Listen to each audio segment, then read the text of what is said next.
महिला यौन इच्छा एक ऐसा टॉपिक जिसके बारे में हमारी जो आम समझ है ना, हो सकता है वो पूरी तरह से गलत हो।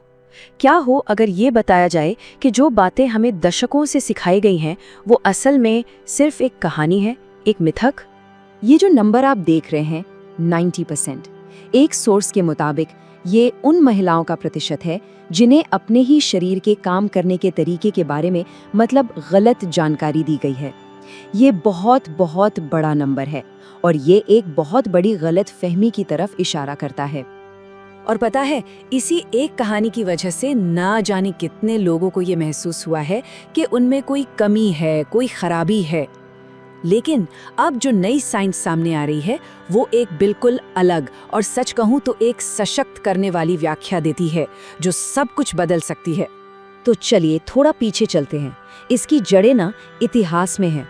सिगमंड फ्राइड ने एक बार महिला कामुकता को डार्क कॉन्टिनेंट यानी एक अंधेरा महाद्वीप कहा था। और शायद सबसे बड़ी गलती ये हुई कि हर किसी को समझने के लिए एक पुरुष केंद्रित मॉडल का इस्तेमाल किया गया। ये मान लिया गया कि हर कोई एक ही तरह से काम करता है। ये स्लाइड ना इन दोनों मॉडल्स को बहुत अच्छे से आमने सामने रखती है। एक तरफ है वो पुरानी कहानी, बिजली गिरने वाला मॉडल जहाँ इच्छा सबसे पहले आती है, और दूसरी तरफ है नया विज्ञान जो कहता है कि ज्यादातर महिलाओं के लिए ये जो क्रम है ना, ये उल्टा है। मतलब इच्छा कारण नहीं बल्कि नतीजा है। तो यहीं पर एक नया आइडिया सामने आता है, प्रतिक्रियाशील इच्छा या रिस्पॉन्सिव डिजायर। और ये इस नई समझ का आप कह सकते हैं एकदम कोर है, और ये सच में सब कुछ बदल देता है। अगर इसे साइंटिफिक तरीके से देखें तो ये जो प्रतिक्रियाशील यौन इच्छा है ये अपने आप अचानक से पैदा नहीं होती। ये यौन उत्तेजनाओं से शुरू होती है। इसका मतलब ये हुआ कि माहौल, कॉन्टेक्स्ट, ये सब इच्छा को जगाने में एक बहुत बड़ा, बहुत ज़रूरी रोल निभाते हैं। और ये एक बहुत ही महत्वपूर्ण फ़र्क है। चलिए इसे और आसान बनाते हैं और 3 स्टेप्स में समझते हैं। ये शुरू होता है यौन तटस्थता से, मतलब मूड में ना होना लेकिन इसके खिलाफ भी नहीं होना। फिर कोई प्रभावी उत्तेजना होती है और अराउजल यानी उत्तेजना शुरू होती है, और सिर्फ तभी उस उत्तेजना के जवाब में इच्छा सामने आती है। ये कोई खराबी नहीं है, ये तो बनावट ही ऐसी है। और ठीक जब हमें लगता है कि बात समझ में आ गई, कहानी में एक और ट्विस्ट आता है। ये सिर्फ इच्छा के क्रम के बारे में नहीं है, ये इस बारे में भी है कि शरीर और दिमाग एक दूसरे से कैसे बात करते हैं या फिर कैसे बात नहीं करते हैं। और ये स्लाइड इस अंतर को एकदम साफ दिखाती है। पुरुषों के लिए शारीरिक और मानसिक उत्तेजना लगभग 50% समय एक साथ चलती हैं, लेकिन महिलाओं के लिए ये आंकड़ा सिर्फ 10% है। इसका मतलब ये हुआ कि 90% मामलों में शारीरिक संकेत जैसे कि लुब्रिकेशन इस बात का पक्का सबूत नहीं होते कि कोई इंसान दिमागी तौर पर इच्छा महसूस कर रहा है। सिर्फ 10%। जरा सोचिए इस बारे में। ये कोई खराबी नहीं है, बल्कि ये समझना जरूरी है कि महिला न्यूरोबायोलॉजी काम कैसे करती है। शरीर की प्रतिक्रिया और मन की इच्छा, ये 2 अलग अलग चीजें हो सकती हैं, और ये पूरी तरह से नॉर्मल है। तो सवाल ये है कि इस पूरे सिस्टम को कंट्रोल कौन करता है? यहीं पर आता है डुअल कंट्रोल मॉडल। इसे ऐसे समझिए कि ये हमारे दिमाग का ऑपरेटिंग सिस्टम है, जिसमें एक गैस पेडल भी है और एक ब्रेक पेडल भी। ये काफी सीधा साधा है। यौन उत्तेजना प्रणाली यानी सेक्सुअल एक्साइटेशन सिस्टम, वो है हमारा गैस पेडल जो सेक्सुअल क्यूज पर रिस्पॉन्ड करता है, और यौन निरोध प्रणाली यानी सेक्सुअल इनहिबिशन सिस्टम, वो है ब्रेक पेडल जो खतरों या ध्यान भटकाने वाली चीजों को महसूस करके सब कुछ बंद कर देता है। अक्सर कम इच्छा का मतलब गैस पेडल में खराबी नहीं होता, बल्कि ये होता है कि ब्रेक पेडल बहुत जोर से दबा हुआ है। और आज की दुनिया में सबसे बड़ा ब्रेक क्या है?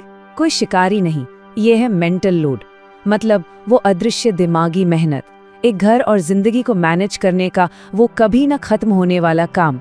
जब दिमाग में लगातार टू डू लिस्ट चल रही हो तो इच्छा के लिए जगह ही कहाँ बचती है। तो अब तक हमने ये देखा कि इच्छा का जो मैकेनिज्म है वो हमारी सोच से कहीं ज्यादा कॉम्प्लेक्स और रिस्पॉन्सिव है। लेकिन सवाल ये है कि उस इच्छा का सब्जेक्ट कौन होता है, मतलब आकर्षण किसकी तरफ होता है। और पता है, साइंस ये बताती है कि ये भी उतना सीधा साधा नहीं है जितना हम मानते आए हैं। और यहीं पर यौन तरलता यानी सेक्सुअल फ्लूइडिटी का दिलचस्प कॉन्सेप्ट सामने आता है। इसके लिए डॉक्टर लीसा डायमंड के एक बहुत ही ज़बरदस्त 10 साल लंबी स्टडी को देखते हैं। उन्होंने पाया कि स्टडी में शामिल 2/3 से ज़्यादा महिलाओं ने उस 10 साल के दौरान कम से कम एक बार अपनी सेक्सुअल आइडेंटिटी का लेबल बदला। सोचिए, 2/3! ये एक हैरान करने वाला आंकड़ा है जो सेक्सुअल फ्लूइडिटी की तरफ इशारा करता है। तो जब ये स्टडी शुरू हुई तो पार्टिसिपेंट्स ने खुद को कुछ इस तरह से पहचाना। 43% लेस्बियन, 30% बायसेक्सुअल और 27% ने खुद को कोई लेबल नहीं दिया।